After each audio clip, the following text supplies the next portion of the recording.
Hi. ഇന്നേ ആൻസൂട്ടന് വേണ്ടിയിട്ട് കുറച്ച് ഫുഡ് ഐറ്റംസ് കിട്ടി.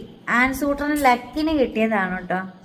ഒരു ഫ്രണ്ട്, ചേട്ടൻ്റെ ഒരു ഫ്രണ്ട് കുറച്ച് പലഹാരങ്ങളൊക്കെ വാങ്ങി കാറയിൽ വെച്ച്, നമ്മുടെ കാറയിൽ വെച്ച് മറന്നുപോയി എന്ന് പറഞ്ഞ് ആൻസുകൂട്ടന് കുറച്ച് പലഹാരങ്ങൾ കാറയിൽ ഇരുന്ന് കിട്ടി.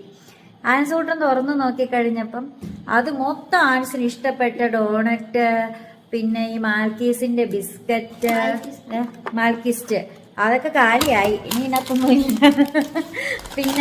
പിന്നെ കിട്ടിയ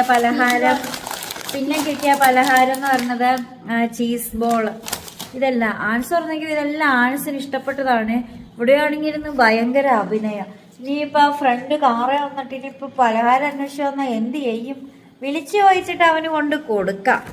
അല്ലെ നീ കഴിക്കണ്ട, ഒന്ന് വിളിച്ച് ചോദിക്കട്ടെ എന്നൊക്കെ പറഞ്ഞിട്ട് ഭയങ്കര അഭിനയം. സത്യം പറഞ്ഞാൽ ഇത് പപ്പ ആൻസൂട്ടറിന് വേണ്ടി വാങ്ങിച്ചോണ്ട് വന്ന നമ്മുടെ കുന്നത്തൊരു പുതിയ ബേക്കറി തുടങ്ങിയപ്പോൾ നമ്മൾ അങ്ങോട്ട് പോയിട്ടുണ്ടായിരുന്നു. അപ്പോൾ ഒരു ചായയും കുടിച്ചിട്ട് ആൻസൂട്ടറിന് ഇഷ്ടമുള്ളത് മാത്രം വാങ്ങി.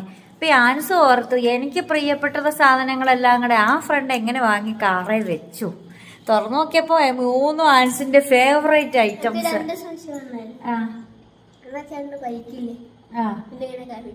അത് വെച്ചിട്ട്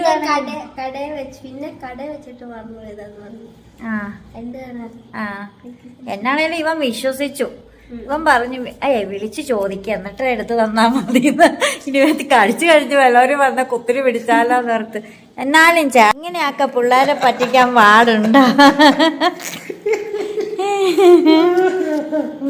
എന്താണ് അഭിപ്രായം? ചെറിയൊരു പ്രാങ്ക് കൊടുത്തു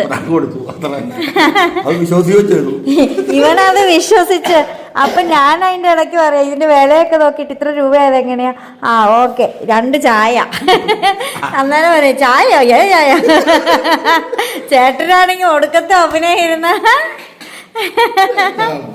അല്ല നമ്മളിപ്പോ ഒരു കൊച്ചിൻ്റെ അടുത്ത് രാജേട്ട നമ്മള് ഇങ്ങനെ ചെയ്യുമ്പോൾ നമ്മൾ അത് ബുദ്ധിപൂർവ്വം നീങ്ങണം. അല്ലാതെ അത് ഇത്ര രൂപ പിന്നെ 2 ചായ അങ്ങനെ പറയും. അപ്പൊ ഞാൻ അവിടുന്ന് ചീറ്റി പോയത്.